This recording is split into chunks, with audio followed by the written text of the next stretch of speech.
Welcome to 15 Minute Theatre, the only review show that squeezes a whole production into 900 seconds.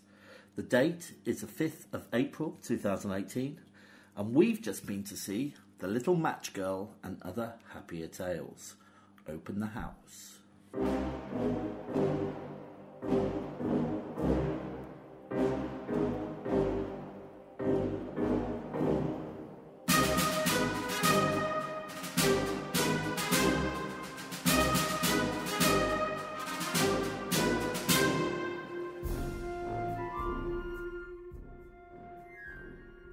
Hey Vicky.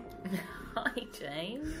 Long time no see. I know, it's been I miss you. a couple of weeks. How you doing? Right, thanks. I just got back from my holidays. Where have you been? I went to Morocco. Did you have a nice time? I had a lovely time, thanks very much. You've got a lovely glow about you. Thanks. I feel Like- warm.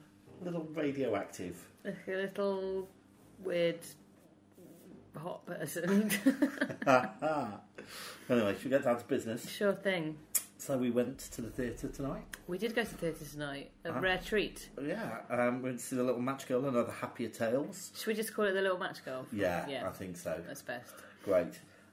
Shall I give you a few facts about it? Well, I'd love that, thanks. Okay, will do. It was directed by Emma Rice, written by Joel Horwood, and I'm going to name all the actors because there was only 7. Go on then. Niall. Niall. Niall Ashdown, Eddie Edmondson, Katharina... Edie. Shall I start again?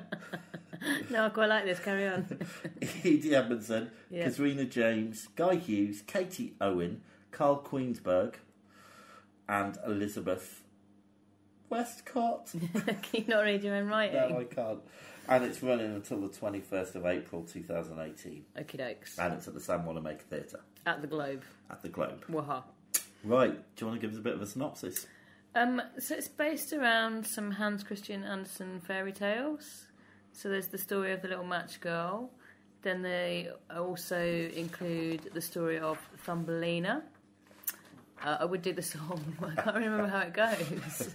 So that Thumbelina dance. My mum used to sing it when I was a kid. Thumbelina dance, Thumbelina sing song. I don't know. I think we should Anyway. move on. And then there's the Emperor's New Clothes, Mm-hmm. and then there's the Princess and the Pea. Yeah. Yeah, so it's that basically. What did you think? Well, I have to say that I found it utterly charming. Oh, yeah, I agree. It was You're like, lovely. Oh no, it wasn't charming. No, it was kind of magical, really. It was quite magical. I wish we'd seen it at Christmas. It had some Christmas elements, didn't it? It did. It also had some puppets. Yeah. It had some physical theatre. Yeah, with a bit of boogieing and some singing and some some dancing. musicking. It was an amazing I little think you'll production. find that dancing is the same as boogieing. Oh, okay. I'm not down with the kids. No, neither am I. 70s kids, anyway. I thought it was a wonderful production. It was quite magical, wasn't it? Oh, and I mean, it was funny, Yeah. but it was also a bit shocking. Yeah. You know, I mean, I'm not one to cry with puppets, but I was getting a bit emotional at the end. It was a bit totes mosh, wasn't it? Yeah. So, should we talk about performances a Yeah. little bit? I just want to start off by saying the puppeteer of the Little I think that was Match Girl, Edie Edmondson. It was. It was remarkable. Which I'm wondering, is she related to Aid Edmondson? I might have to Google Don't that. take away the puppetry. I'm not taking away the puppetry. No, but you're making everyone think of the young ones on bottom now. No, I'm not necessarily. Okay, that's what I'd be thinking. Okay, fine. Anyway, the way she brought that puppet to life was remarkable. It was remarkable. And- Blah. I mean, goodness me, I, at the end I was like, without any spoilers, but my goodness.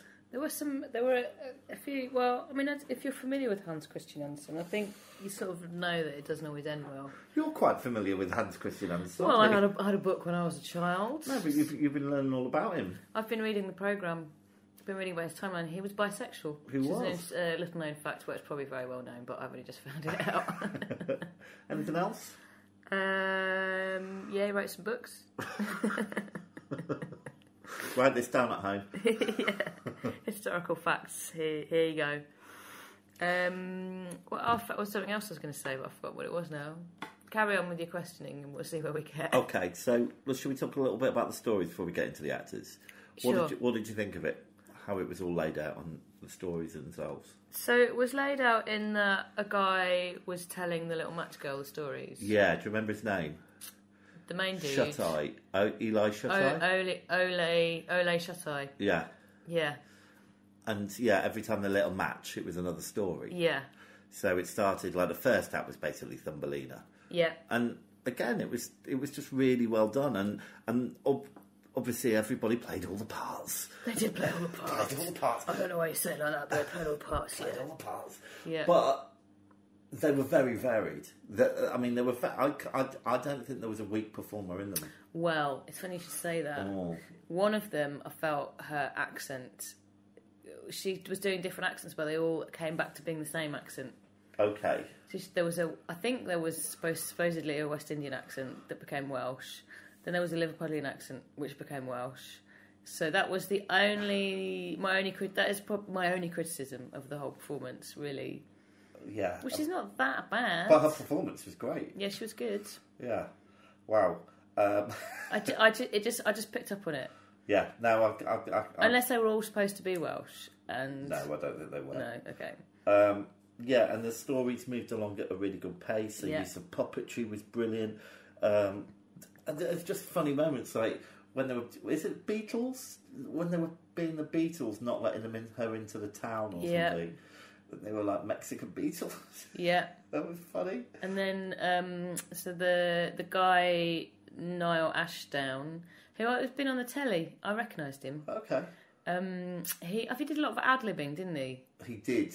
He made some joke about the Beatles, which probably wasn't ad-libbed, about it being them being Paul and Ringo because there are only two Beatles left alive.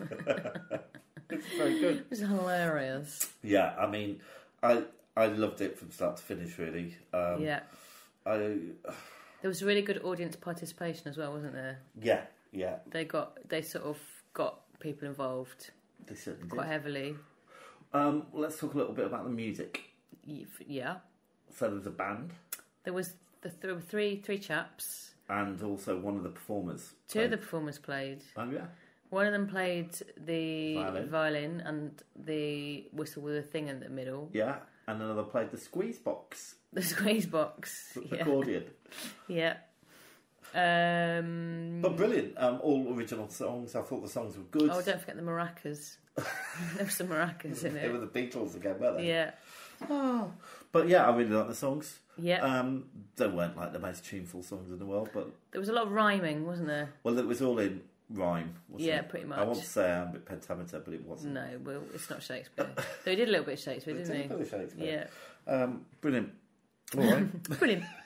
Moving on, what do you want to talk about next? Well, this is a bit clinical tonight, didn't it? Yeah. So it was just sad because it was a really nice, enjoyable performance. Well, I feel because you don't really need to explain the plot because... Everyone knows it. Because people know the stories. That maybe that's why we're rattling along. They had nice interpretations. Well, I mean, did that really happen to Thumbelina? I mean, I don't remember them that well. What, like a harassing mole? A sexually harassing mole. Yeah. He wasn't very nice, Oh, it was horrible. Yeah. The toad wasn't much better. No, there was a big toad. And a little toad. And a swallow. And a butterfly. Oh, so many things. So many things. Jam-packed. There was some snow. And Christmas. Lots of candles. Christmas. I was a bit concerned that they were gonna burn down the place. Now, there was a bit I wanted to mention. Yeah. Because there were so many naked flames. Yeah. Bloody hell, that was definitely a fire risk. There was one bit when they were all being homeless. Yeah. And this girl came up and offered one of the homeless guys a chip. Instead of giving him the chip, punched him in the face. And then a child started crying. Really crying. And it was quite nasty, that bit. But a lot of it was quite nasty. Yeah. And it's certainly not something... You don't come away from it feeling really good about yourself. No. Not that bit. Well, already, but you don't... It's not, like, exhilarating. Well, yes and no. Didn't end on a high, did it? No, Let's be honest. no. But let's not give that away. Well, no one will know what I mean. No. Maybe not. Anyway, tough stuff. So lighting. So yeah, lots of candles. Yeah. And there was a torch. Yeah, a bit of snow. Some snow. That's about it, really. There were a few other lights. Yeah.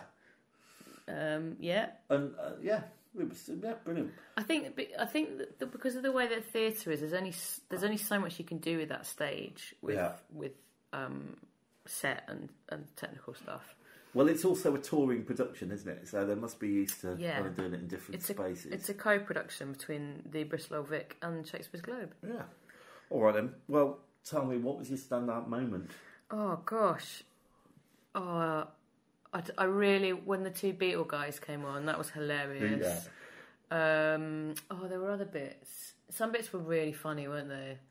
He did a referendum. That was quite fun. I'll tell you what my favourite bit was. What was your favourite bit? It was with the Emperor when he revealed his new clothes. Oh, yeah. They did that really well, didn't they? Yeah. Just so funny. Oh, a winkle! Before the reveal, I was thinking how they're going to do it. I just thought Long Johns or something like that. And without giving it away, it was brilliant, so funny and a little bit saucy. It was a bit saucy. But it was great. It was great. So well done, you guys. It is suitable for kids, though. Yeah, completely. Well, maybe I'd not say really it's little suitable ones. for 7 and up, 8 and up, maybe. Yeah. It's quite tough in places. Yeah. Ooh, I feel cold all of a sudden. So what was your stand-up moment? I told you, it was the Beatles. The Beatles. All right. There were other bits I really liked as well. Okay, well, I'm not interested in those, so let's take a break. Okay, all right. And we'll come back. For your wonderful feature.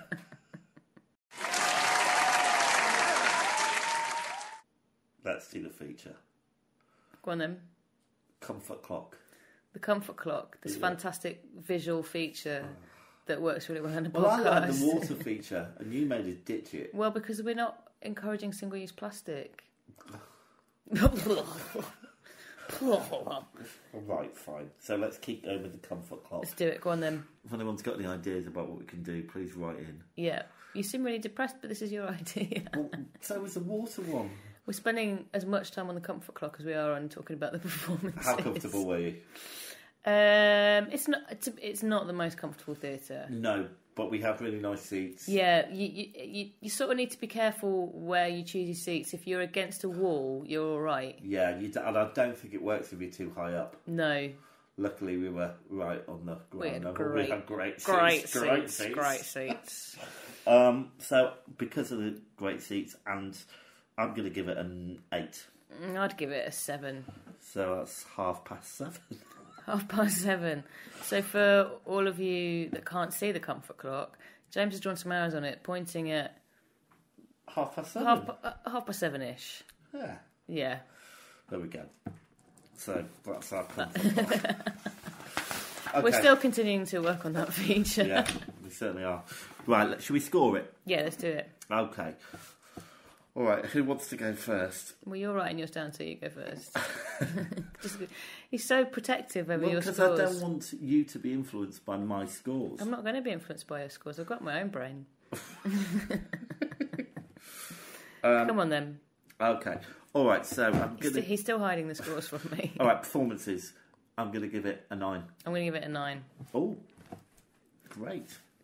Purely because of the accent thing, because it was wonderful. Yeah, I'm going to knock off a point for... And there was a couple of other accents that annoyed me, to be honest. Okay, fine. So, yeah.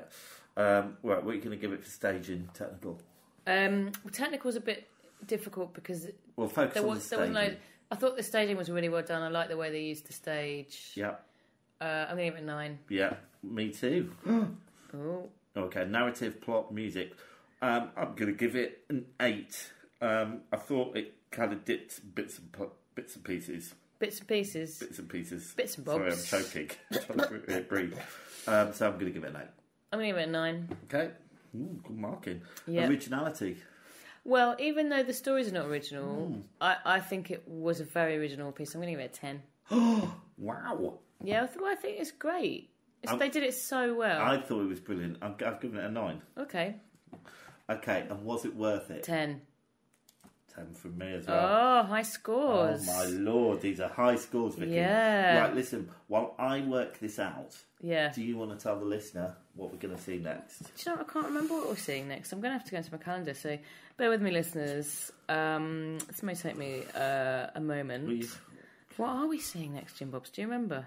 No. No. Okay, let's have a look. We are going to see... Boop-a-dee-boo, boop-a-dee-boo. We haven't really got much booked in, have we? We have. We're going to see something next week. Are we? What we're seeing next week? I can't remember. It's not in my diary. Oh, here we are.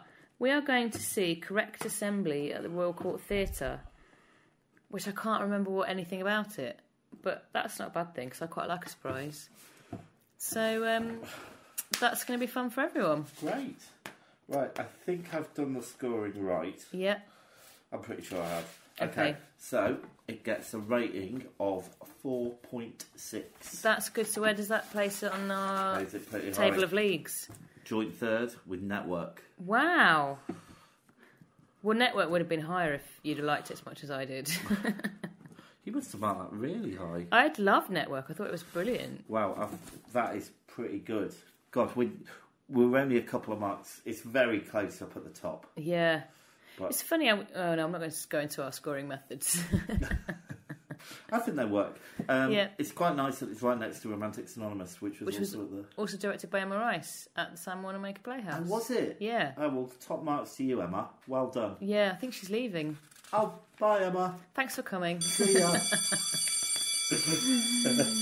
Well, on that note, did you hear that? What was that noise? I've never heard before. I thought it was a party celebration for Emma's leaving party. Oh, what was but it? it was a theatre bell. Oh, dear. Telling us time's up and we've got to get out of town. Oh, okay. Let's skedaddle. Let's get out and I'll see you next week, I suppose. All right. Well, yeah. All right then. Okay, so I've been James. I've been Vicky. The curtain's dark, the theatre's dark, and that was 15-minute theatre. Good night. Good night.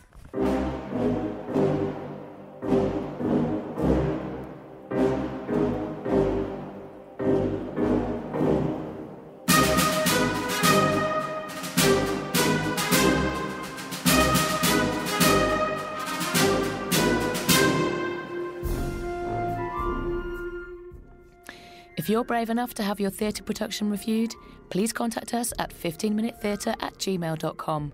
Find us on Twitter and please rate and review us on iTunes. Thanks for listening.